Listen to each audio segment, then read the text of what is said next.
Praise the Lord. We welcome you all who have gathered here in the name of our Lord and Savior Jesus Christ. It's a happy and beautiful morning that God has given us in our lives. Let us thank Him with a word of prayer as we begin this day. Let us ask for His help. Let us all close our eyes and let us pray. Our most precious Heavenly Father, who is seated on the highest of thrones, we come before you, Master, as your children that you have called us according to your love. Father, you have loved us first. Master, there's nothing that we have done to deserve this love, to deserve this grace and mercies every morning, but because you're faithful that you have given us according to your love. Father, we thank you. We thank you for bringing us together into your presence on your holy day, first thing in the morning, to sing your praises, to worship you, to listen to you speak to us. Master, we pray for the people who are on their way. We also pray for the people who haven't made up their hearts, Master. Touch them, change them. Father, we pray for thy servant who is going to share thy word today. Speak to us, speak to our hearts directly, O Master. Father, as we are here, keep everything under your control. Help us to stay away from all the distractions. Master, help us to leave everything of the world outside as we come into your presence. We pray for the multimedia team, the volunteers, the ushers, for the choir. We also pray for the equipment, the instruments. Master, we especially pray for the minds and the souls. Father, we commit everything unto your mighty hands. We pray for the English service. We pray for both the Telugu services. Father, everything that is being done here be done for your glory. Father, help us to exalt you high, to praise your name, to glorify you with all our hearts. Father, we pray for the needs of the church. We pray for the needs of the members of the church, O Master. You know everything. Father, fulfill them according to your will. We pray for all the Sunday services happening all over the world, O Master. Help to attract the people who don't know you yet.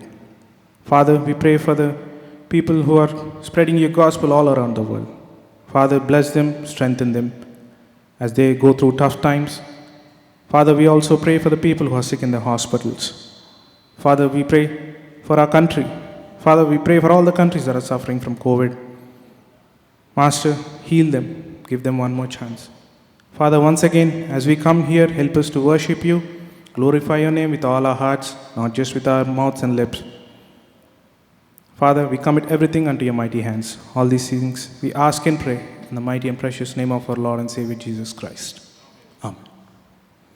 As we begin this day, we are going to continue thanking Him for all that He has done in our lives. Even though we didn't deserve it, God has done it according to His grace.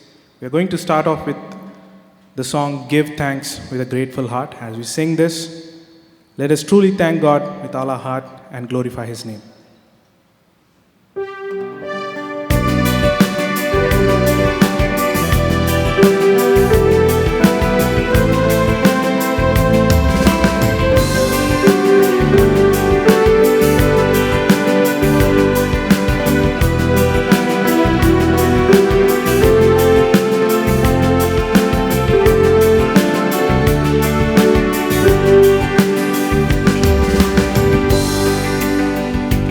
Give thanks with a grateful heart.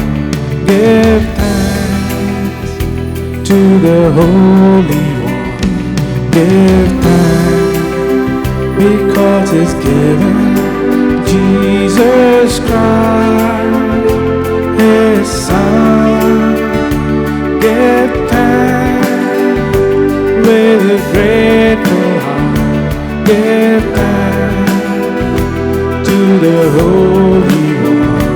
Give thanks because He's given Jesus Christ, His Son. And now let the weak say I am strong. Let the poor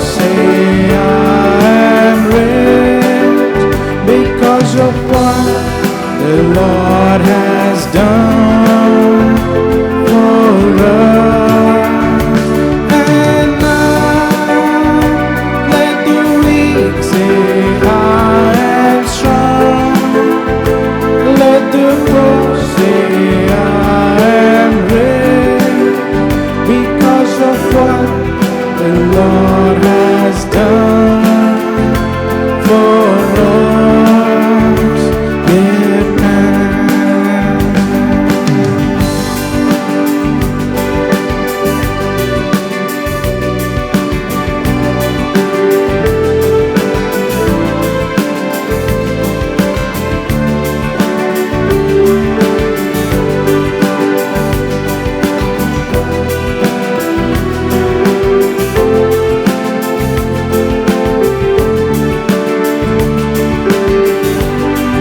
Give thanks with a grateful heart. Give thanks with a grateful heart. Give thanks to the Holy One. Give thanks because He's given Jesus Christ, His Son. Give thanks with a grateful heart. Give thanks to the Holy One. Give thanks because He's given Jesus Christ, His Son. And now let the weak say I am strong. Let the poor say I am rich because of what the Lord has done for us. And now let the weak say I am strong. Let the poor say I am rich because of what the Lord has done for us. Give thanks.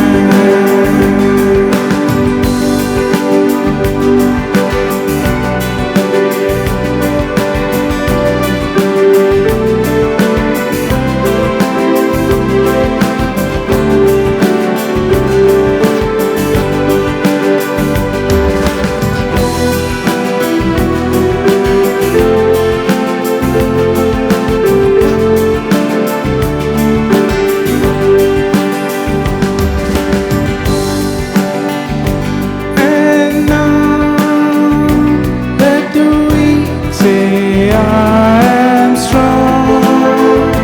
Let the poor say I am rich because of what the Lord has done for us. And now let the weak say I am strong. Let the poor say I am rich because of what the Lord has done for us. Give thanks.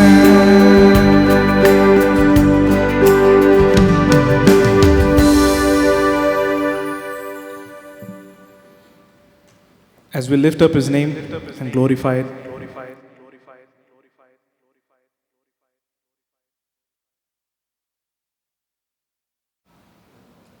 as we sing the next song, I would request the chairs in the front to be occupied by the brothers. It's not a bad thing to just sit in the front and glorify His name as we sing and worship and listen to His word. It's such an honor that He has given us this chance. So I would request to continue coming forward and occupying those chairs. As people who come later, it would be easy for them. We're going to sing song number 801, song number 801, Lord, I lift your name on high.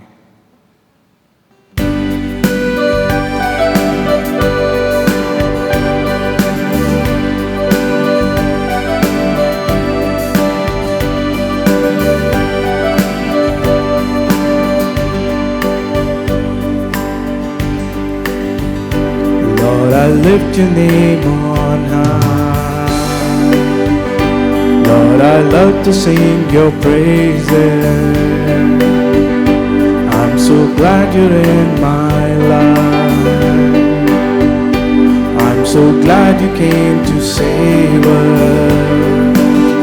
You came from heaven to earth to show the way. From the earth to the cross, my debt to pay.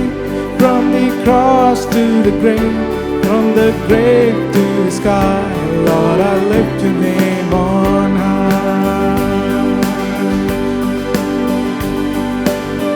You came from heaven to earth to show the way. From the earth to the cross, my debt to pay. From the cross to the grave, from the grave to the sky. Lord, I lift your name on high.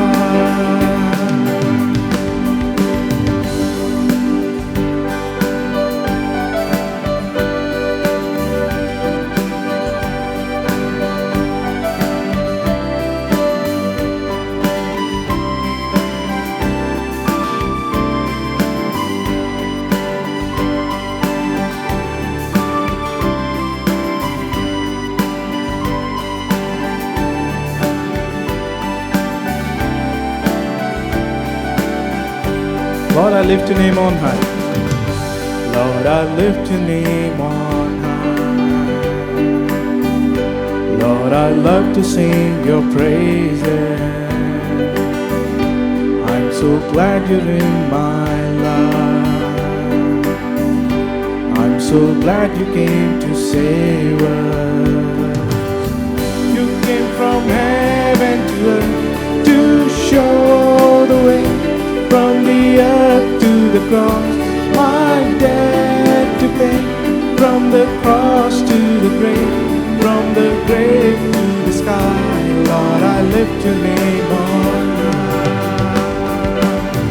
You came from heaven to earth to show the way. From the earth to the cross, my debt to pay. From the cross to the grave, from the grave to the sky. Lord, I lift your name on high.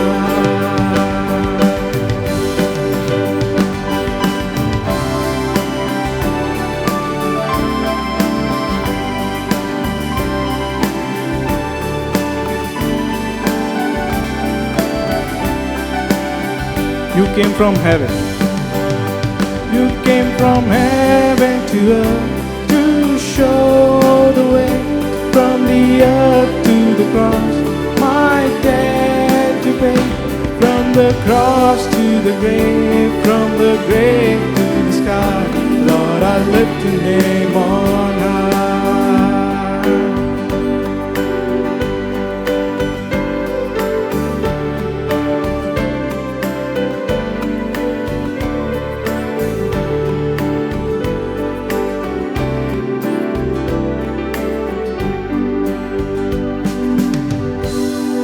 Please be seated.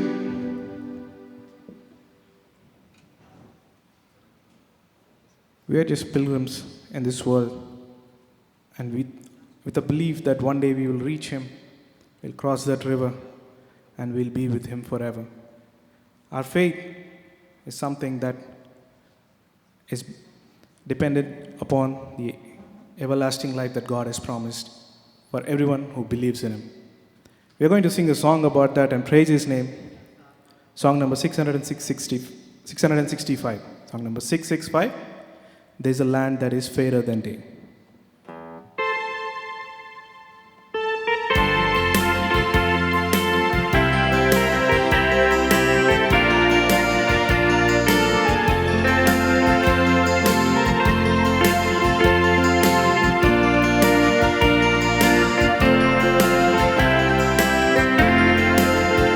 There's a land that is fairer than day, and by faith we can see it afar. For the Father waits all the way to prepare us a dwelling place there in the sweet by and by. shall meet on that beautiful shore in the sweet by and by. We shall meet on that beautiful shore.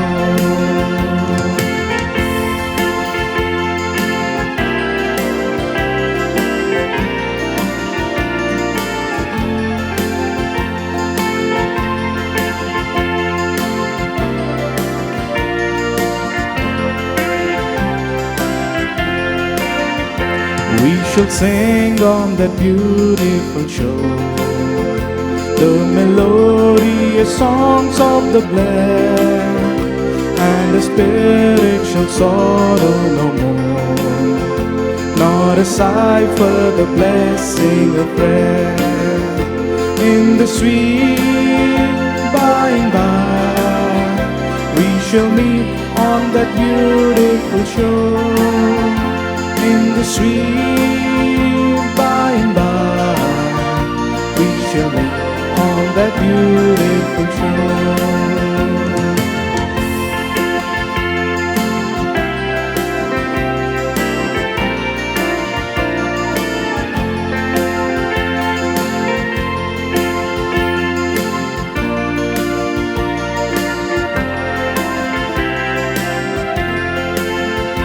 To our bountiful Father above, we will offer a tribute of praise for the glorious gift of His love and the blessings that hallow our days.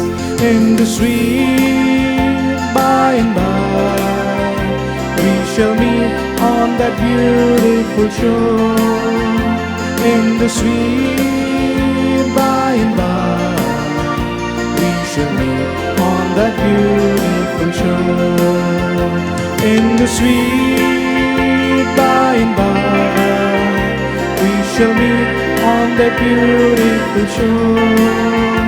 In the sweet by and by, we shall meet on that beautiful shore.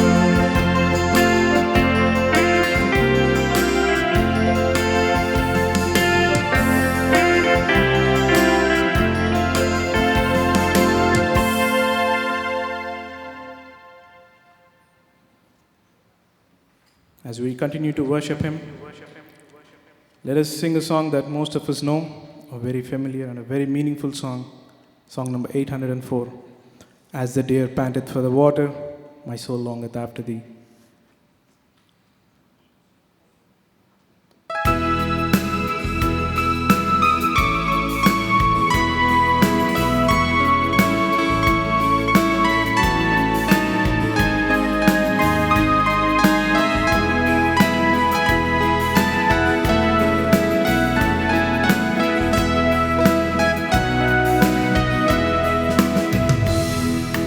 As the deer panteth for the water, so my soul longeth after Thee. You alone are my heart desire, and I long to worship Thee.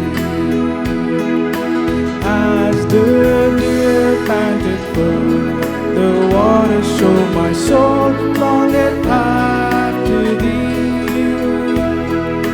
You alone are my heart desire, and I long to worship Thee. You alone are my strength, my shield. To You alone may my spirit yield. You alone are my heart desire, and I long to worship Thee.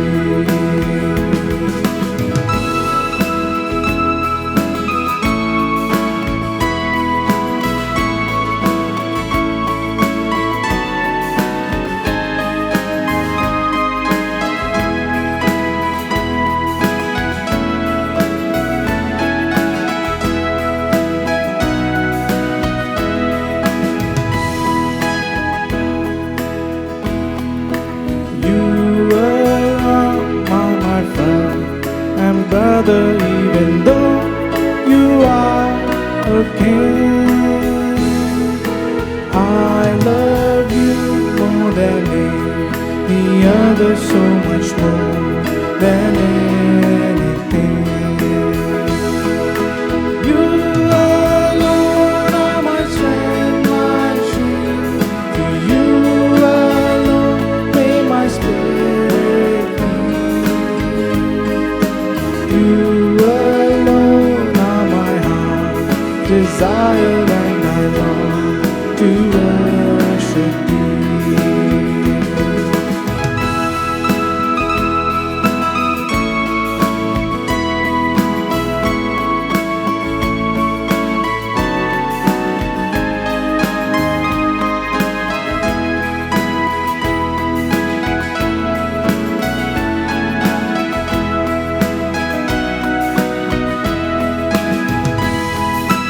I want you more than gold or silver, only you can satisfy.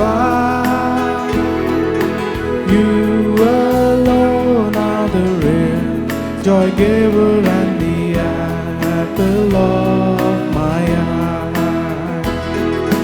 You alone are my strength, my shield. To you alone may my spirit yield. You alone are my heart's desire, and I long to worship you. You alone are my heart's desire, and I long to worship you.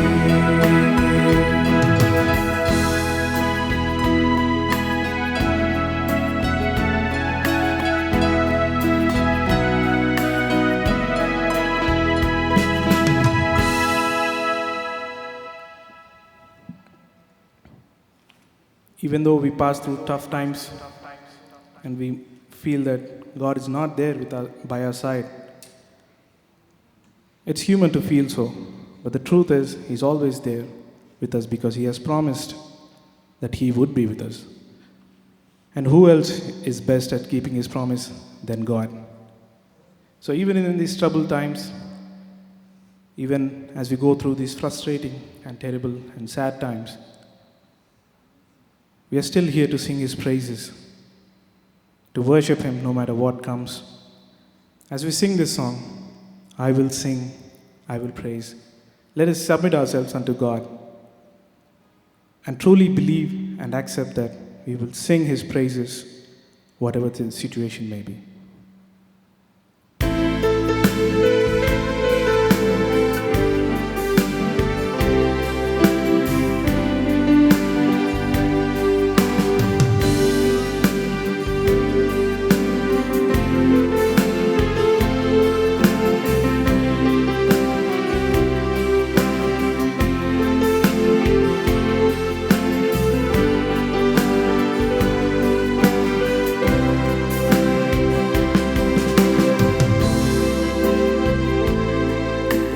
Lord, you seem so far away, a million miles or more, it feels today.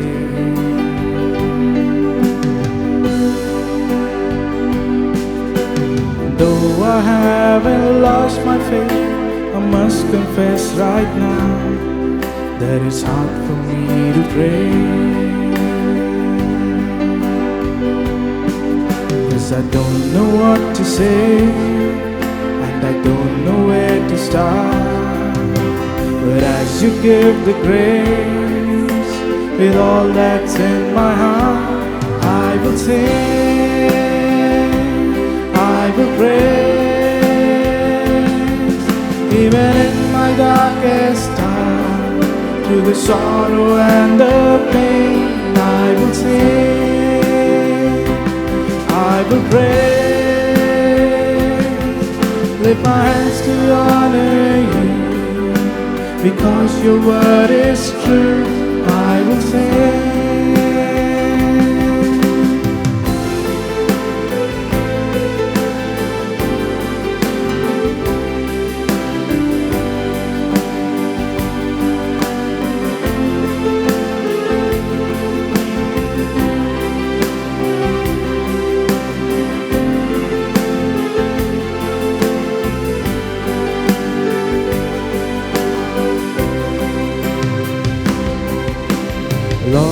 hard for me to see all the thoughts and plans you have for me.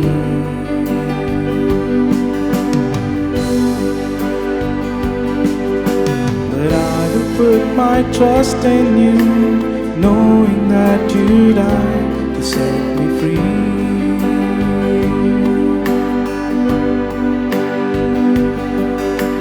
I don't know what to say, and I don't know where to start. But as you give the grace, with all that's in my heart, I will sing, I will praise. Even in my darkest time, through the sorrow and the pain, I will sing, I will pray.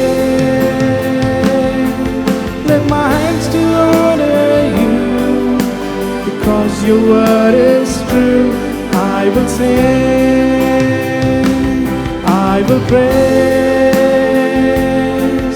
Even in my darkest time, through the sorrow and the pain, I will sing, I will praise. Lift my hands to honor you, because your word is true. I will sing.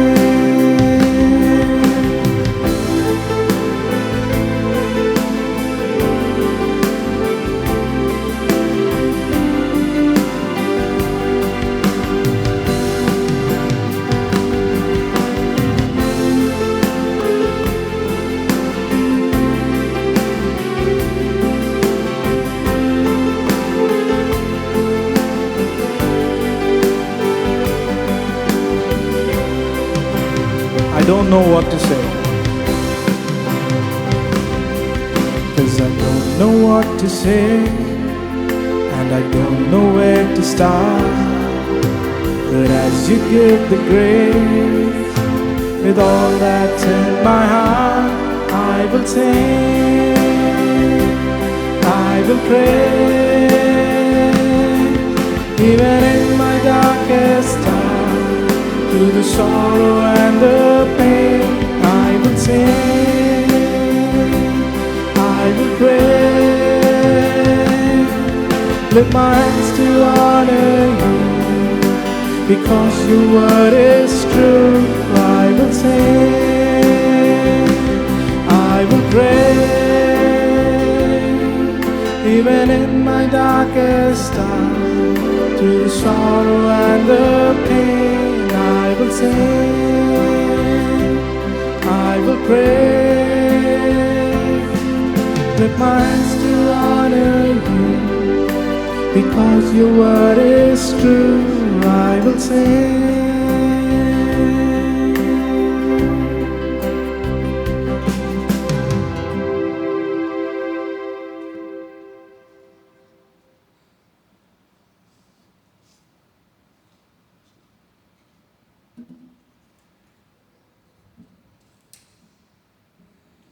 Even though we might possess a lot of worldly possessions, and we might not possess a lot of worldly possessions, we still have one person who's everything that we need. That is our Lord Jesus Christ. As we sing this song, that Christ is enough for me, let us rejoice that He is our God and He has called us our children.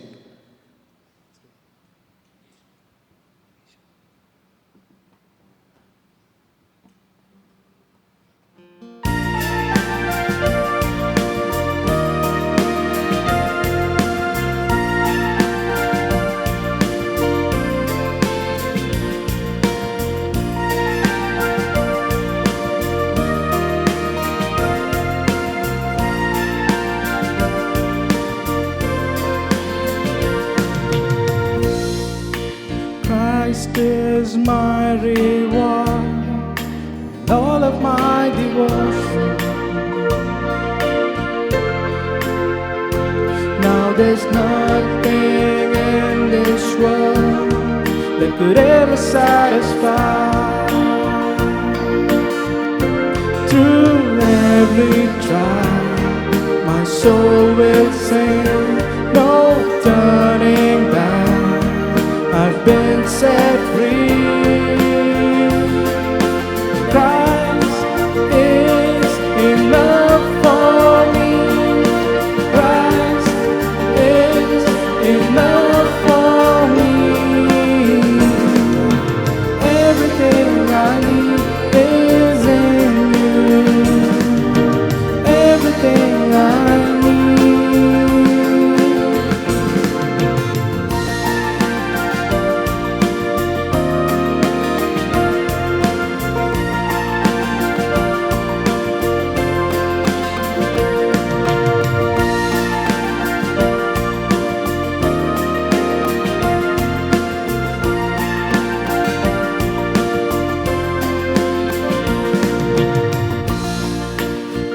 Christ, my all in all, my joy and my salvation.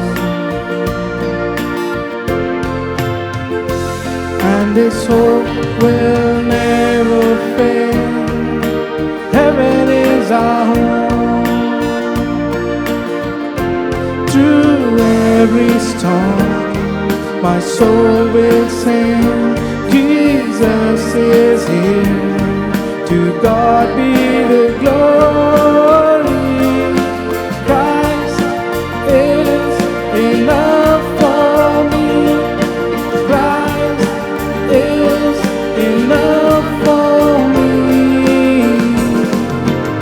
Everything I need is in you.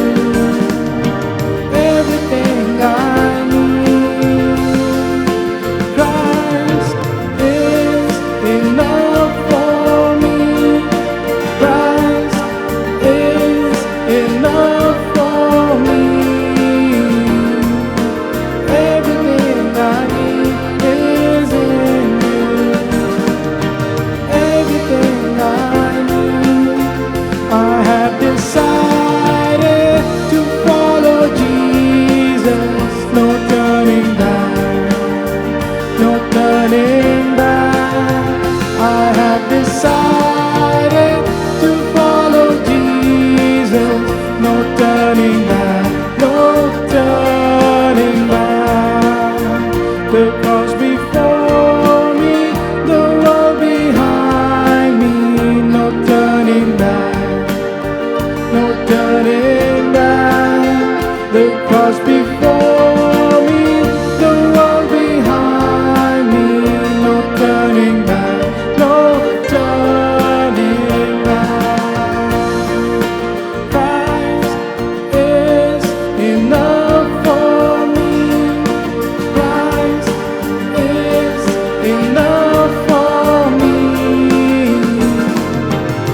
Everything I need is in you. Everything I need. Christ is enough for me. Christ is enough for me. Everything I need is in you. Everything I need.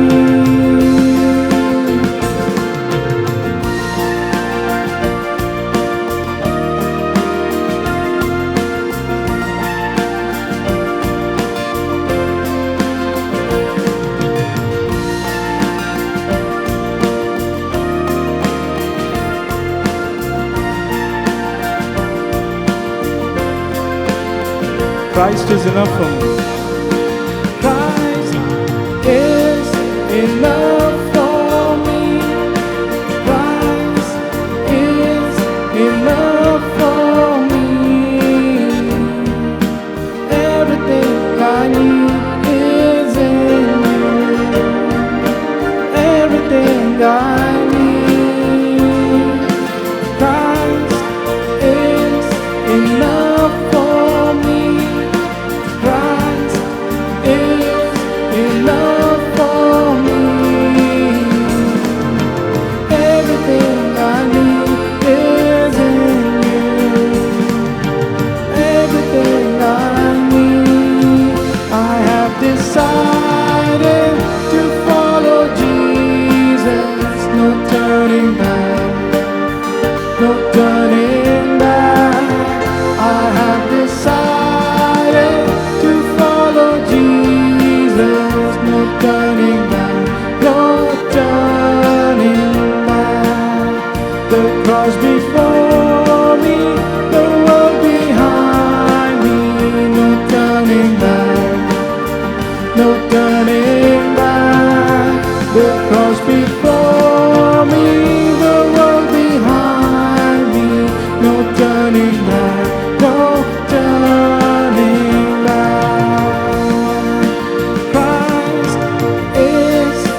has given us wonderful opportunity to worship Him collectively through songs.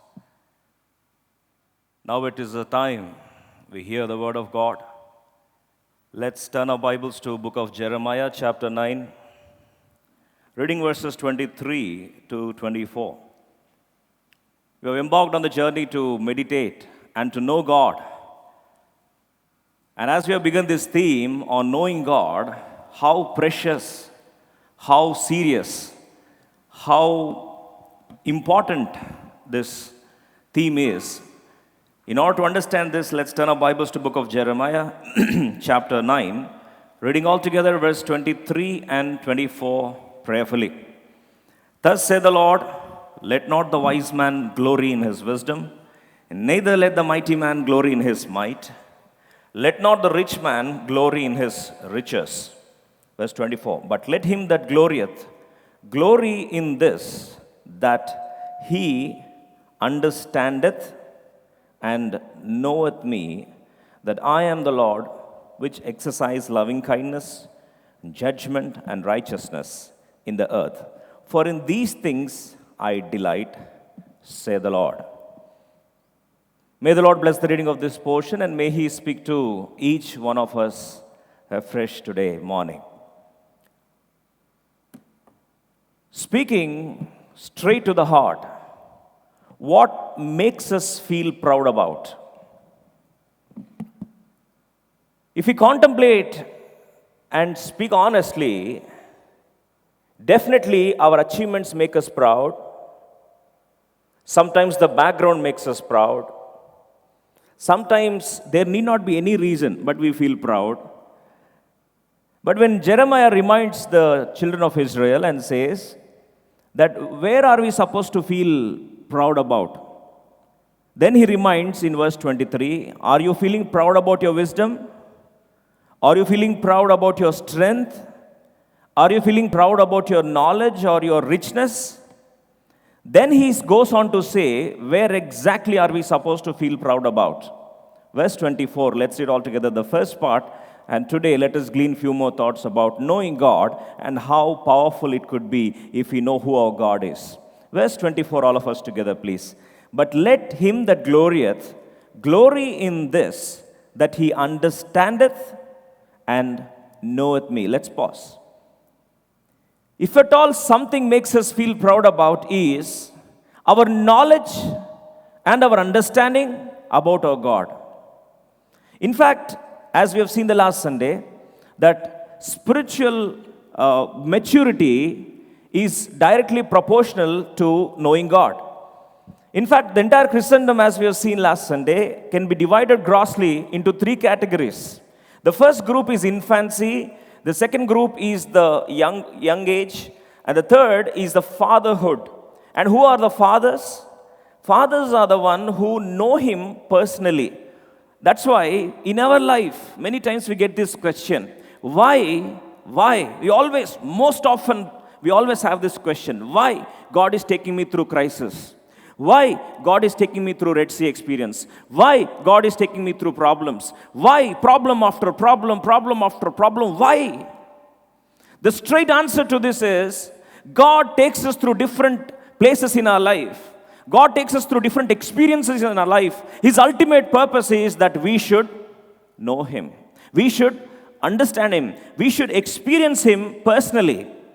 The question today is, in fact, if we make a prayer, Lord, I want to know You, in whatever circumstances You are taking me through, whether it could be Red Sea experience or whether it could be any experience in my life, my only prayer is, Lord, that Thou would reveal Thyself to me. Let me tell you, when you come to the knowledge and understanding of God, that becomes your pride. In fact, Daniel says that they that know God shall be strong and they do exploits.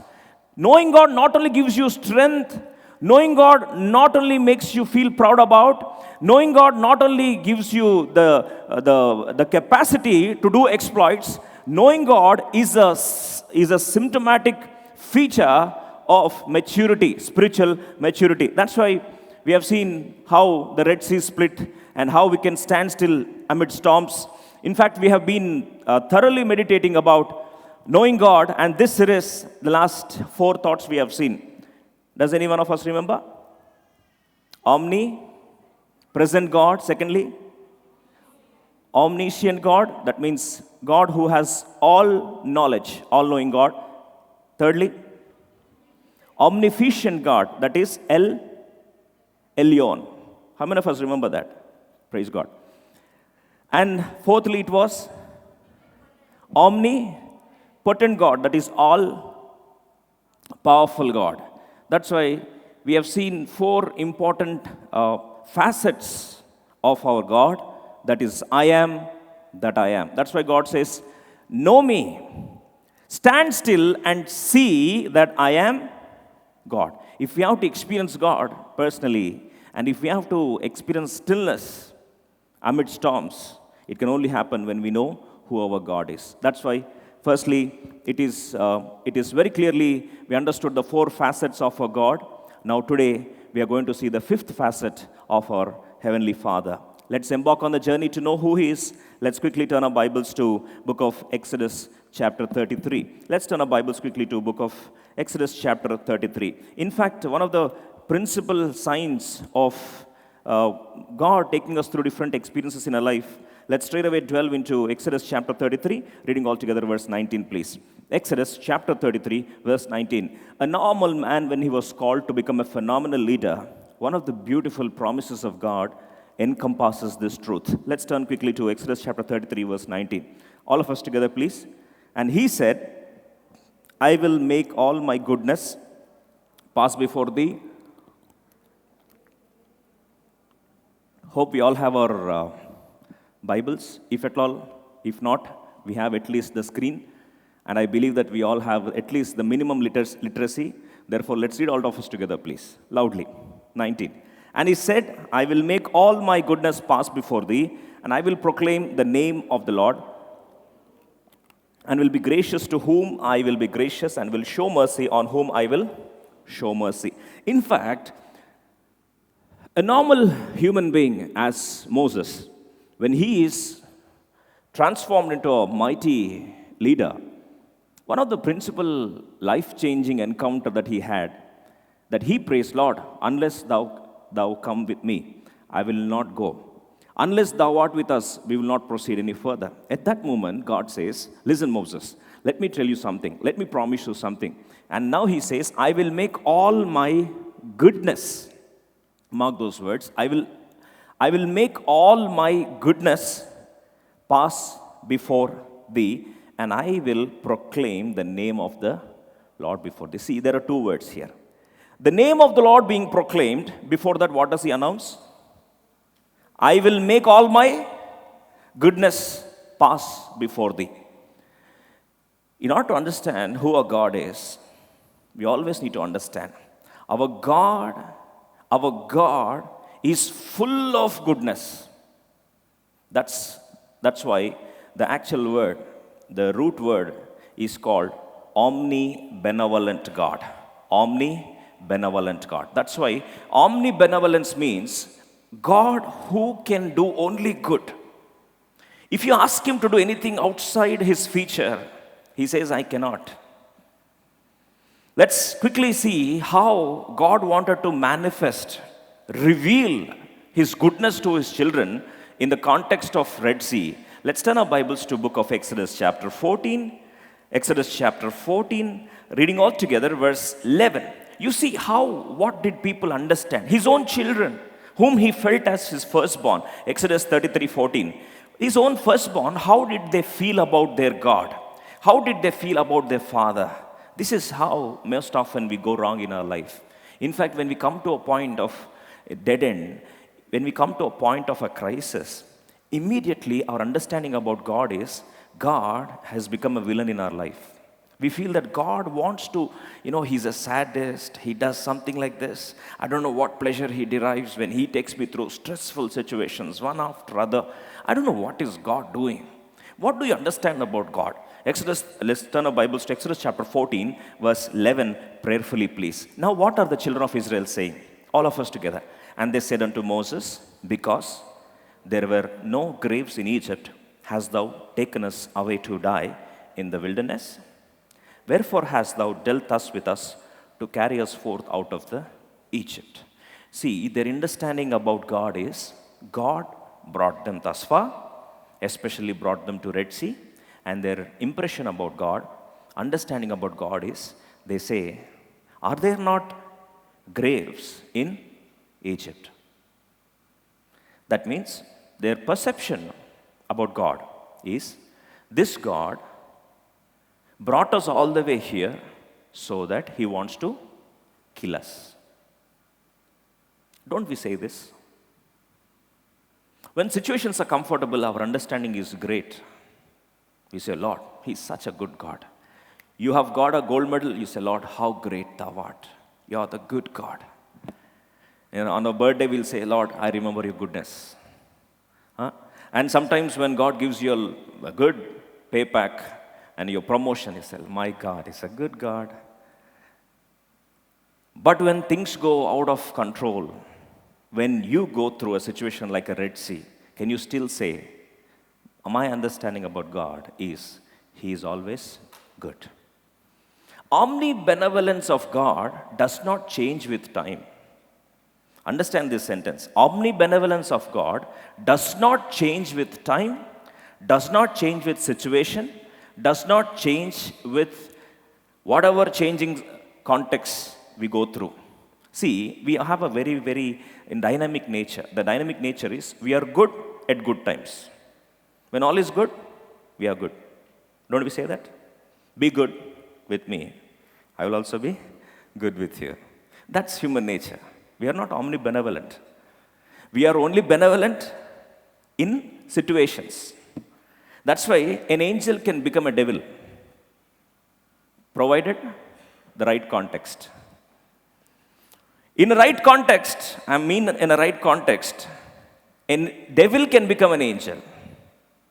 And in the right context, an angel can become a devil. We are always context-based, situation-based. Our goodness is situation-based. That means when everything is good, we are good. When everything is bad, we are bad.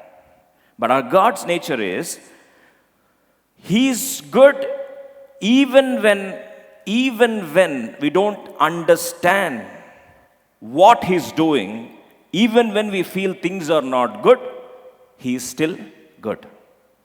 That's why Lord says to Moses, Moses, I want you to understand my name. I want to proclaim my name. My name is, I want to make known my goodness, which will go before you. When you know that your God can never do anything out of His nature, when you know your God, you will never misunderstand the situations that you're going through. If you don't know your God, see, Moses is able to say, stand still and see the salvation of God. He never said, Lord, did you bring us here to let us die in the graves? No, because he knows God had made a promise, and that promise is, I will make my goodness pass before you. So he never doubted it. But children of Israel, are there not graves that you brought us here to kill us here? Is this what you want? See, just because situations make you bad, that doesn't mean God has become bad. That's why, in fact, Psalm 106 and 107, both the Psalms, they are the beautiful reminders of how goodness of God is always in our life, in whatever context we are going through. In fact, Psalm 106 verse 1, they are worshipping God, what for? Praise ye the Lord, oh give thanks unto the Lord, for He is good, for His mercy endureth forever. In fact, Psalm 106 verse 11 to 12, let's read the same Psalm 106 verse 11 and 12 quickly. And the waters covered them. See, the goodness of God they are worshipping in which context? In the context of Red Sea. See, what are they worshipping? Verse 11. And the waters covered their enemies, there was not one of them left.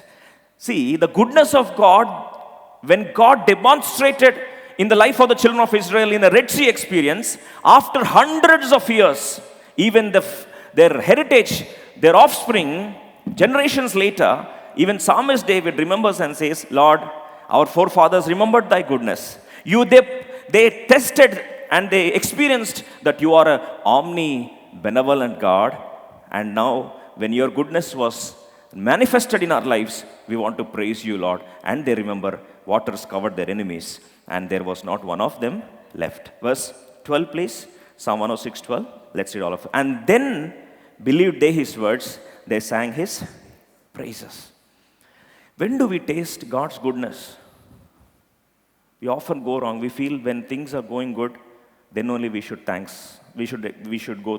thanksgiving to the Lord. In fact, Psalm 33 verse 5. Let's read all of us together, please. Psalm 33 verse 5. Let's read all of us together. When do we understand the goodness of God? When do we worship God for his goodness? Psalm 33. Let's read all of us together. Psalm 33 verse 5. Psalm 33 verse 5. He loveth righteousness and judgment. The earth is full of the goodness of the Lord. When bottle is full, can you fill any other liquid into this? When earth is full of goodness of God, can anything else other than goodness enter into the working domain of the Lord? Impossible. In fact, if we turn our Bibles quickly to Psalm 145, reading verse 7 to 8, our life should be a demonstration of experiencing the goodness of God. That's it. Psalm 147, verse 7 to 8, quickly. They shall abundantly utter the memory of thy great goodness and shall sing of thy righteousness. Verse 7, please. Psalm 145, verse 7. They shall abundantly utter the memory of thy great goodness and shall sing of thy righteousness. Next verse. Psalm 145, the Lord is gracious and full of compassion, slow to anger, and of great mercy. Do we really understand this? However bad you are, let me put it this way, however unfaithful we are, that does not change the goodness of God. You may have rebelled against him, you may have spoken a sentence like, Lord, you brought me to this situation to kill me here. Are there not graves in Egypt that you brought me here? Whatever may be your situation, he cannot go against his nature. That's why Paul writes to Timothy, 2 Timothy chapter 2 verse 13. Let's read all of us together. 2 Timothy chapter 2 verse 13. 2 Timothy chapter 2 verse 13. All of us together. If we believe not, all of us together. You can see the screen. If we believe not, yet he abideth faithful. He cannot deny himself. Next verse. In fact, enough. Verse 13 says that God, even if we don't believe in him, let me go to next level of saying this statement. I dare to say this statement. Whether you believe or not, whether you accept or not, he abideth faithful, because he cannot deny himself. In other translation, it says, he cannot go against his nature of being faithful. When we know that facet, whatever sufferings we are going through, whatever pain we are going through, our immediate prayer would be like how Peter reminds the church. 1 Peter chapter 4, verse 19. 1 Peter chapter 4, verse 19. We can always come up with a prayer in a context like this where we feel nothing seems to be working good, but still we can worship God when we know this truth that he is a faithful God. He cannot deny himself. He cannot go against his nature, whatever may be the situation, how heinous we may be. Let's read all of us together. 1 Peter chapter 4, verse 19. All of us together. Wherefore, let them that suffer according to the will of God commit the keeping of their souls to him in well-doing as unto a faithful creator. See, there is a point. Suffering is of suffering is of two types. One, suffering in the will of God. Two, suffering outside the will of God.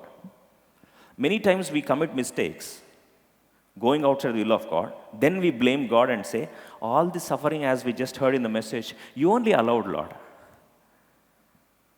See, storms are of two categories. Don't try to conclude and say, yes, we heard the message. That's it. God allows Red Sea experience that we want. Yes, he allows Red Sea in order for us to know him. But storms are of two categories. The first category of storm is when God takes the children of Israel, God had allowed his own disciples to take the boat and then embark on the journey in the sea. And he allowed the storm. That is in the will of God. See, even in the will of God, storms do come. Sufferings do come. Now, there is another great man of God by name Jonah. And Jonah rebelled against the will of God. He's supposed to go to Nineveh. He goes to Tarshish. And now, outside the will of God, in other words, against the will of God, he embarked on the journey and there was storm. Now, what Peter says is, in the will of God, still if you are going through suffering, you have a beautiful promise. That is the faithfulness of God, the goodness of God. And 1 Peter 4:19 says, let us commit whatever pain we are going through, whatever suffering we are going through, whatever unbearable situation that life is taking us through, in the will of God, commit it to the Lord. Let the souls be committed to the Lord and say, Lord, thou art the faithful creator. Lord, I commend my spirit unto you. How beautiful it could be, because he can never go against his nature of omnibenevolence. He can but do only good. He can but do only good. He cannot do anything outside the realm of God. That's why many times we say, what is good when life is taking us full ride, full toss? Yes. In fact, when God says that all things work together for good to them that love God, Romans 8:28, we all know the beautiful promise. And in fact, we sing, in fact, we know the promises. All things are going to work together for my good. Fantastic. But when things you don't understand, we have this question. You know, what is that question? We always want to know why God is doing so and so in my life. Don't we? In fact, Job, when he was going through such crisis in his life, you name it, economic crisis, family crisis, death in his family, you name it, every crisis is there in his house. In fact, he never went against God. You know, what did he say? When his own wife says, curse God and die, he says, are we supposed to receive only goodness from God? Are we not supposed to experience sufferings in our life? Why are you speaking like a foolish woman? He's the one who condemned her. But in his life, he only had this problem. See, most of us, even if we are children of God, when we go through situations, unbearable situations, we only have this question, Lord, why are you doing this? Please let me know. Why? The question is, Job frequently writes this passage and says, Lord, why?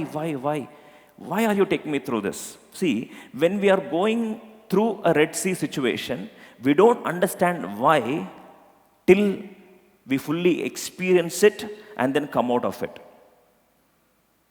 Even if God tells you the answer, let me tell you these lines. Even if God gives you explanation, it will never suffice you. Because before crossing the Red Sea, what did God tell them? See, don't panic. Don't be afraid. The Egyptians that you are seeing today, you will never see them. Did God give them explanation? He gave them. But were they silent? I'm asking you, were they silent? No. Many times we feel, Lord, if you tell me why you're taking me through this, I will be very peaceful, Lord. Let me tell you the truth. You can never be peaceful with explanations.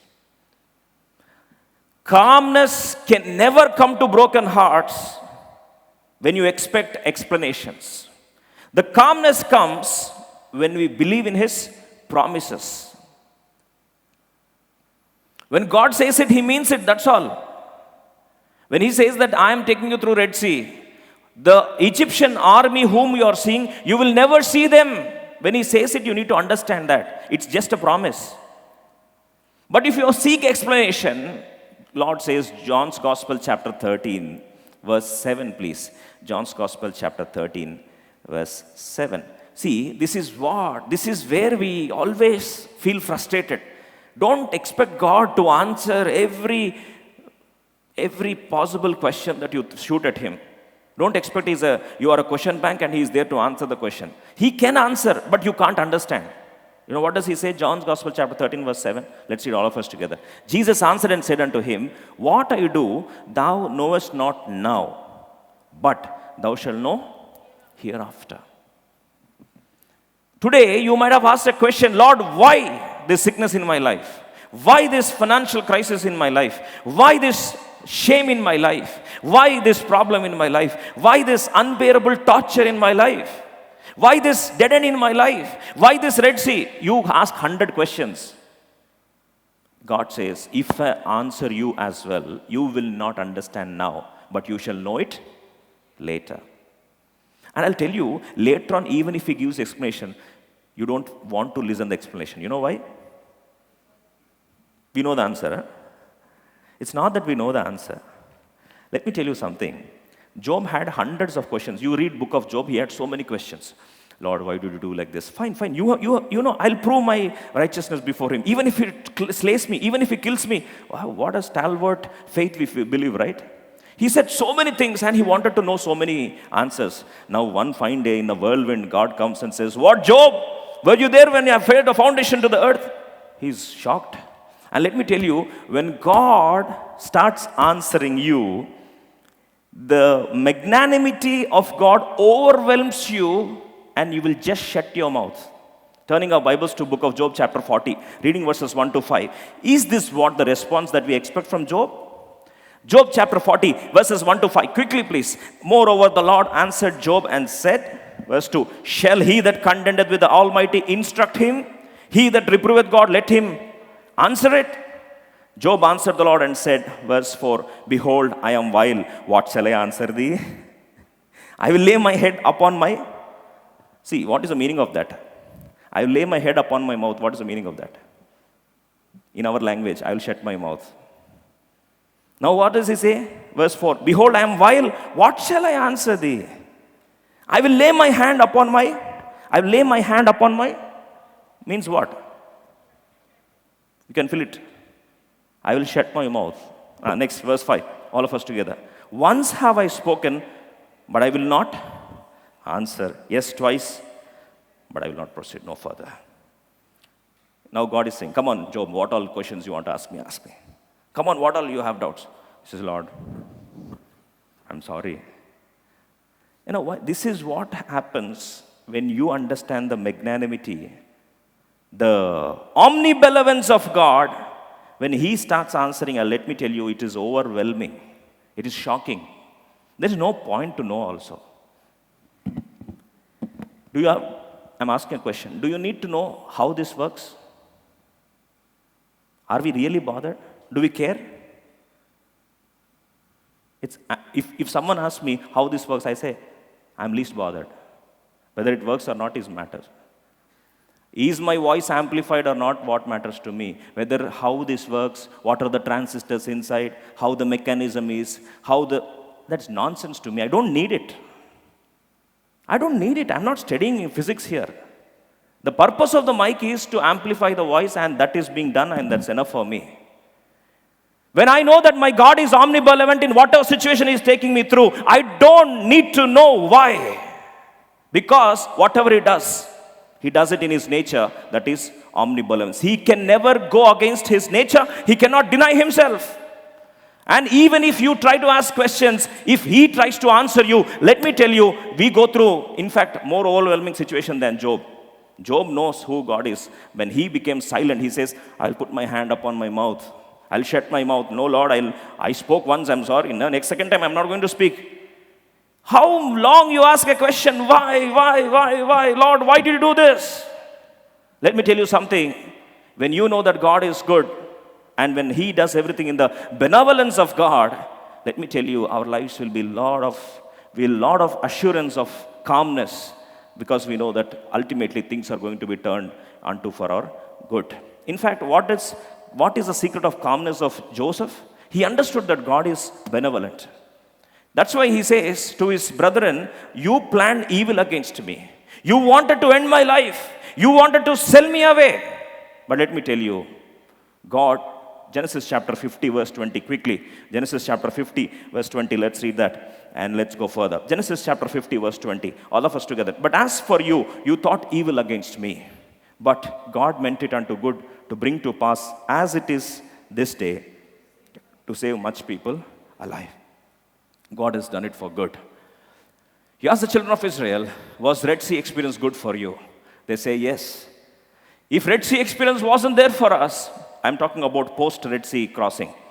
They would say if Red Sea experience was not there for us, rest of our life, the armies of Pharaoh would have been chasing us. Our life would have been hell. God took us through Red Sea, and what He promised, He says, you'll never see the Egyptian army ever in your life. God, when He says it, He meant it, and He sealed it. We trust in the goodness of God. He is always a good God. Can you say today in your sickness? Can you say today in your pain?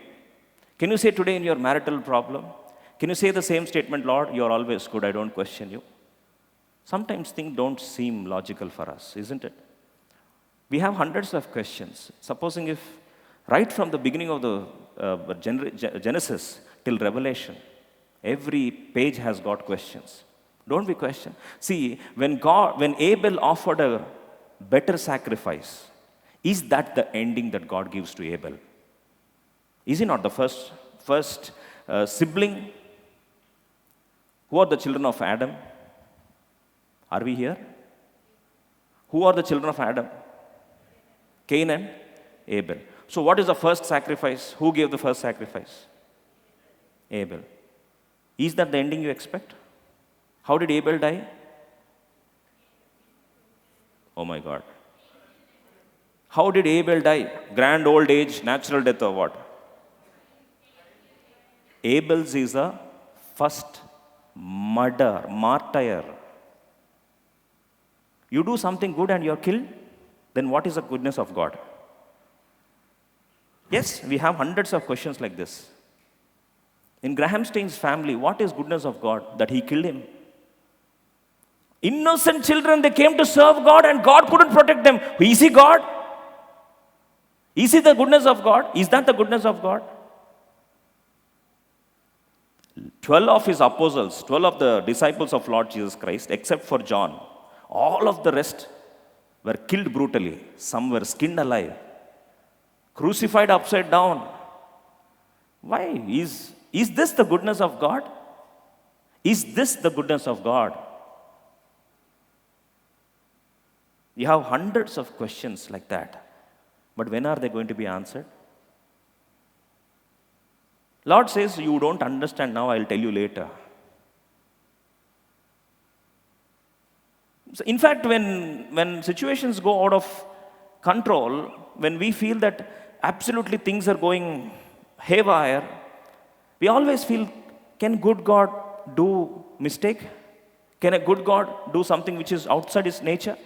That's why when there was a bargain process going on to save the children of Sodom and Gomorrah, and this bargaining process, that's where a beautiful question is being thrown at us. Genesis chapter 18, quickly. Genesis chapter 18, verse 25. 18:25, quickly, please. Genesis chapter 18, verse 25. All of us together. Genesis 18:25. All of us together, please. 18:25. Genesis 18:25. See, now this is a bargain between Abraham and then the Lord Jesus, and how the bargain goes on to save the cities of Sodom and Gomorrah. He said, that be far from thee to do after this manner, to slay the righteous with the wicked, and that the righteous should be as the wicked, that be far from thee. Shall not the judge of all the earth do right? Can God do wrong? Can ever in our life, can ever we misunderstand God that He has done wrong in our life? What is right? In fact, I was recently being posed by a 4-year-old child. He asked me this question. He lost his father. He asked me this question. Why did God take away my father? Because many used to tell them that, Dad is in heaven. So the child is asking, who will go to heaven? All the good people will go to heaven. That's what was told to the child. So what he started feeling, he's asking me, am I so bad that God didn't take me to heaven? What would you answer him? What would you answer him?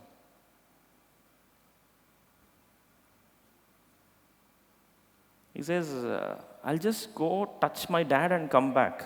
I don't want more than that.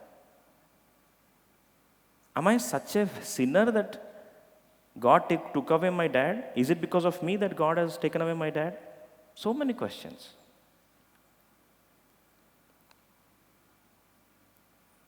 At very young age, some accident happens in your life. You lose the beloved ones. Why should God do this? Is He a good God? We need to understand the truth that all these questions will be answered. When? Let's turn our Bibles to Revelation. One day is going to come. He's going to answer every question of yours. Revelation chapter 10, verse 7. Revelation chapter 10, verse 7. Let's read all of us together. Revelation chapter 10, verse 7. All your mysterious questions, whatever is bothering you, are going to be answered one day. Revelation chapter 10, verse 7. Let's read all together, please. But in the days of the voice of the seventh angel, when he shall begin to sound, the mystery of God should be finished, as he hath declared to his servants the prophets. See, all the mysteries will be finished one day. That's during the 7 years of tribulation, wherein the last trumpet, the voice of the seventh angel will be blown. And when the seventh angel blows on, listen carefully, that all the mysteries which have been prophesied thus far, every question is going to be answered that day. Please reserve your questions till that day. Don't shoot that questions to God and don't bother yourself. And let me tell you, even if He gives you explanations, it doesn't even matter at all. Job is a classic example that, it didn't matter at all. He says, I'm sorry, I shut my mouth. I don't know why I spoke. Yes, you speak out of frustration. You speak because things you don't seem happening good for you. You feel that all God is doing is against you. But let me tell you one thing that you need to understand. God cannot do anything outside His nature. That means God can never do anything wrong.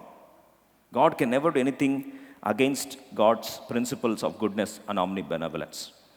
That's why there was a great man of God by name John G. Paton, who was a missionary from Scotland.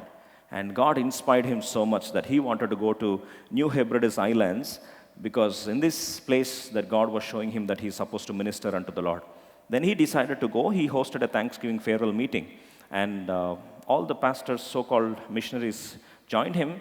And there was one very best friend of his, an old man by name Dixon. This senior friend of him comes to him and says, Dear Mr. John, you forgot a point. You need to understand that you're going to New Hebrides and that's a place where cannibals are. Cannibals are the ones who eat you. So think about it. Have you really thought about it? Cannibals, you will be eaten by them. Listen, you're going to a place called New Hebrides where cannibals are going to eat you. Just give a second thought. You're most anointed. I think your services are needed here. Why are you taking a huge risk? Think about it. And now he says, I feel you're doing a wrong thing. You may be eaten by cannibals. You know what did he answer? See, this is a beautiful answer given by John G. Paton. He says, Dixon, let me tell you something. I trust in omnibenevolence of God, 100% goodness of God. He cannot do anything outside His goodness.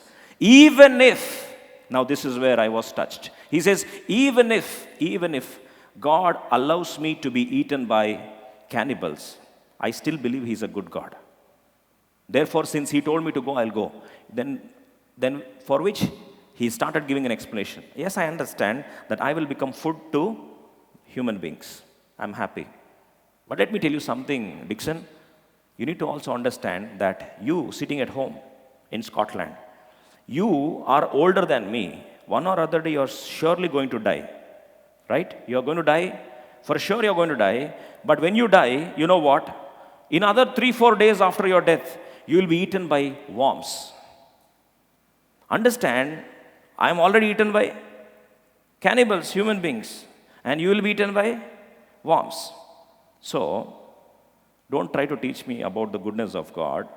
Let me pause here and go a little further, that even if that happens, I don't mind that being eaten by cannibals, because it is better than being eaten by worms. And that too worms, you can't even see how nasty worms are going to eat you. So don't worry about the goodness of God. I'm going to follow Him. And then he says, one day, even I will be eaten, you are eaten, both of us are dead. And one fine day, according to 1 John chapter 3, when God blows the ultimate trumpet, when I see the Lord Jesus Christ, immediately both of us will be transformed into the glorious bodies. When we see him, we shall be like him. 1 John chapter 3 verse 2. When we see him, we shall be like him. So both of us will be in the glorious bodies. So it doesn't make any difference. Rather than rusting in the rest here in Scotland, let me take the risk and sacrifice to at least win some souls for the Lord, which stays for eternity. I don't mind Dixon. You know why I'm trying to say this is, when God does something, we don't understand it right now. But when eternity sets in, the entire dynamics change. Entire dynamics change. What seemed to be a very, very brutal incident in your life changes its meaning, and then you start feeling that is the most blessed event in your life. Don't ask me now why. Don't ask me now. Don't ask God now. Just wait for that mystery to be revealed. You will 100% believe that He is an omni-benevolent God. He does all things for our good. When we know this, life will be at peace. Let's close our eyes. Let's take part in the Lord's table in a worthy manner. Wherever we are, let's close our eyes. As children of Israel started questioning and asking, why have you done this? Are there not graves? But so same people believed in the goodness of God hundreds and hundreds of years after crossing the Red Sea. In fact, their children started praying and praising God in Psalm 106, remembering the goodness of God, that He led them through the Red Sea. Yes, the Red Seas in your life today may seem as bad as possible, but they are the good things that are allowed in the omnibenevolence of God. They are going to turn out to be the biggest blessing for you. Mark these words. The situations that are going through the Red Sea experiences are going to be the biggest blessing for you, provided you believe in the omnibenevolence of God. God can never go against His nature. Let's pray. Let's examine ourselves. If you have questioned God, if you have been asking God, why did you do this? Why did you do that? I need to know the answer to this. Whatever questions may be bothering us today morning. In fact, questions regarding your son, regarding your daughter, regarding your husband, regarding your father's death, regarding your husband's death, in fact, regarding the situations that you're going through, whatever may be unanswered questions that have been bothering your heart, they can be buried in the rest assurance of the omni-benevolence of God. If you believe, if you really trust God, if you really want to know who God is, Lord, I believe that you are an omnibenevolent God. Thy goodness will always go before me. Come what may the situations, Lord, I believe in thy goodness. Can we pray a prayer like this? Lord, I want to know thee. I want to know thee in a deeper way. In fact, many times I misunderstood you, Lord. As Jeremiah says, today I want to take pride in the fact that I understand you. You are the Lord, you are an omnibenevolent God. Can you make a commitment like that? How blessed it could be when we understand God in the right realm. When we don't misunderstand God who died for us. In fact, who did not spare His own Son for us. Will He not with Him give us all things freely? Why do we question God? Even though we don't understand why He's doing it, are we still questioning God? Let's examine and take part in the Lord's table in a worthy manner. If you have questioned God, if you have murmured against God, if you have felt pained about situations that are happening in your life, this is time we need to say sorry to the Lord and say, Lord, as children of Israel questioned, saying, are there not graves that you brought us here and killed them? You wanted to kill us. If God wanted to kill them, why will He bring them to Red Sea? Yes, today you are asking, Lord, the same questions. I'm fed up with my life, Lord. Why are you doing this in my life? How long is this? I'm not able to take this. Dear brother and sister, commit your life unto the faithful Creator. The goodness of God, the faithfulness of God will never change. He will sustain you. Loving gracious Heavenly Father, thank you for speaking to us. Thank you for once again exhorting us the seriousness of thy nature. Thou art omnibenevolent God. We misunderstood you. We questioned you. We wanted answers to many of our questions which have been bothering us. Thank you for speaking to us. Thank you for exhorting us. Forgive our foolish questioning. As Job confesses, Lord, I shut my mouth. I spoke 1 second. I don't want to speak at all. I trust in thy omnibenevolence. Hear our cry as we submit this prayer in the name of Lord and Savior, Jesus Christ. Amen. May I have given thanks, to break it and take it, this is my body which is broken for you. Do this in remembrance of me. After the same manner took the cup when he supped, saying, "This cup is the New Testament in my blood. This do ye as often as you drink it in remembrance of me." All those of us who have examined ourselves, we request you to raise your hand. Bread and the cup will be brought to you. Take part in the Lord's table. Those of us who have the born-again experience, may I request you to please raise your hand.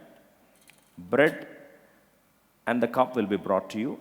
Those of us who have the born-again experience, who are the children of God, who have examined our hearts in the light of the Word of God, may I request you to please raise your hand. Bread and the cup will be brought to you.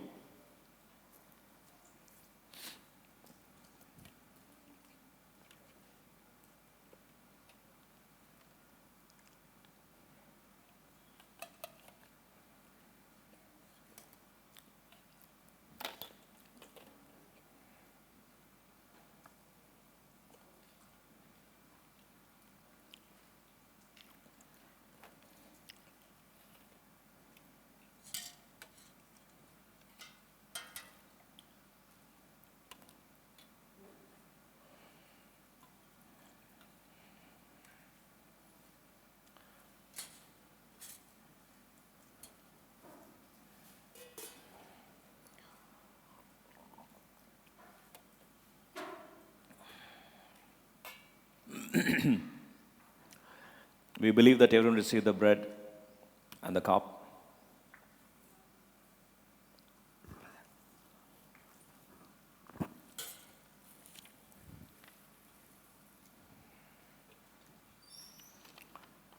Let's pray.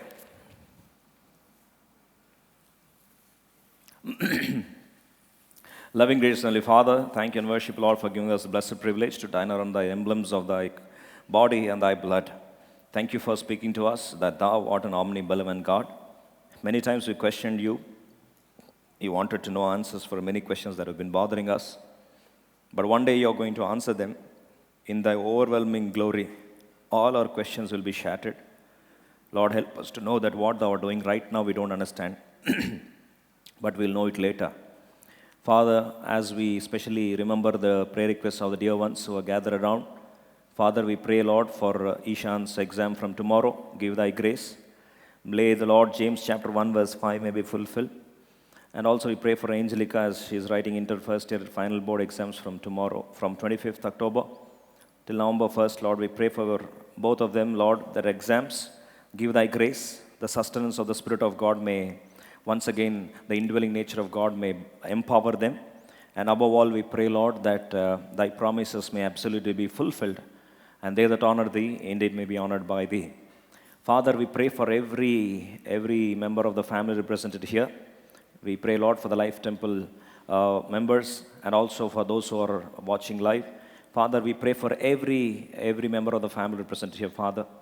Father, help us to always stand on the truth that thou art an omnibenevolent God. Help us, whatever situations we're going through, help us to experience thee and understand thee and know thee, and help us, Lord, that this may become a moment of pride in our life. Submitting all of us under thy grace, praying for the ministry, especially remembering the remaining crumbs of those who are yet to join us. In thine own time, them whistle and bring them. We pray, Lord, for all those who are going through sickness, all those who are writing their exams. We pray for all those who are Lord, going through Red Sea experiences in their life. Father, we pray that thy omnibenevolence may sustain them, strengthen them, encourage them, empower them. As Daniel says, they that know their God shall be strong, do exploits. Yes, Lord, the exploiting ministry may be ours. Submitting these promises into thy grace, asking thee that thou would seal this for thy glory. We're praying for every need of the members of the family represented here. We pray once again and ask thee, Lord, that thy grace may lead us every moment of life as we pray in the name of Lord and Savior Jesus Christ. Amen. Kindly please be seated.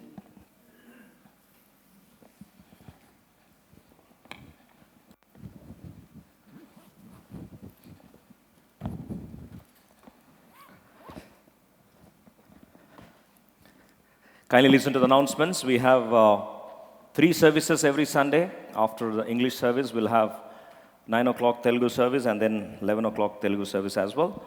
And once again, we welcome you all in the name of Lord and Savior Jesus Christ. Those who have come the first time, if you would like to continue, You're welcome to take the membership, temporary membership cards immediately. They are free membership. And also, those who have been coming regularly, at least for the 4 Sundays consecutively, you're entitled to upgrade yourself to permanent membership. You can straight away proceed to the membership desk backside of the hall. And we have an official number now migrated to IVR system. Kindly please save the number in case of any emergency. Please call straight away, 9090904252.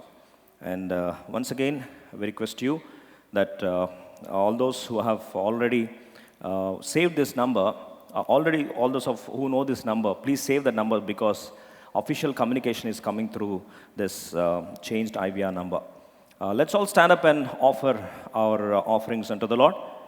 God loves a cheerful giver. Let's glorify God together solemnly.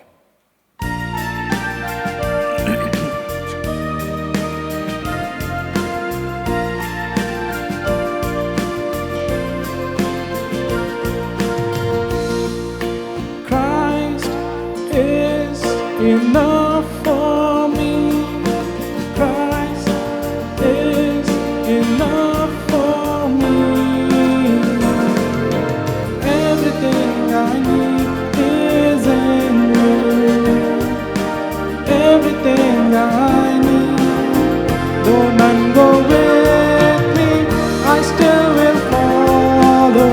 No turning back.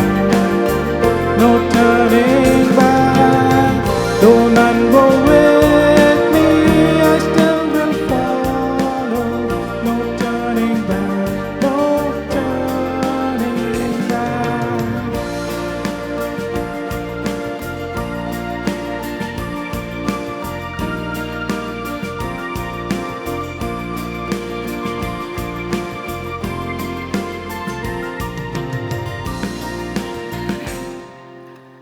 Final prayer and benediction.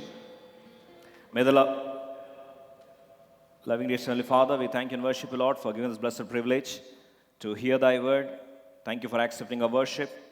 Thank you, Lord, for once again for exhorting us and Lord, thank you for reminding us that thy omnibenevolence is going to go before us.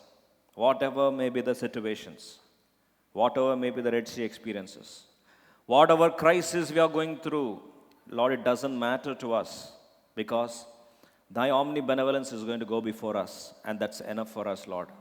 All things thou are going to go do it for our good. We might not understand it now, but we 100% believe in the omnibenevolence of thy nature. You cannot go against your nature. That comforts us, that encourages us. Praying for every member of the family represented here. Praying for all those, Lord, who are going through turbulences this week. Lord, who are going through who are writing their exams, who are undergoing surgeries. Lord, who are going through important endeavors in their life. We pray, Lord, that the guidance of the Spirit of God richly lead every one of us, submitting all of us unto thy grace, asking thee that thou, Lord, may lead us, have thine own way of taking, but help us to know who thou art. Submitting all of us unto thy grace. Thank you, Lord, for the offerings of thy children. According to Malachi 3:10, thou may bless them.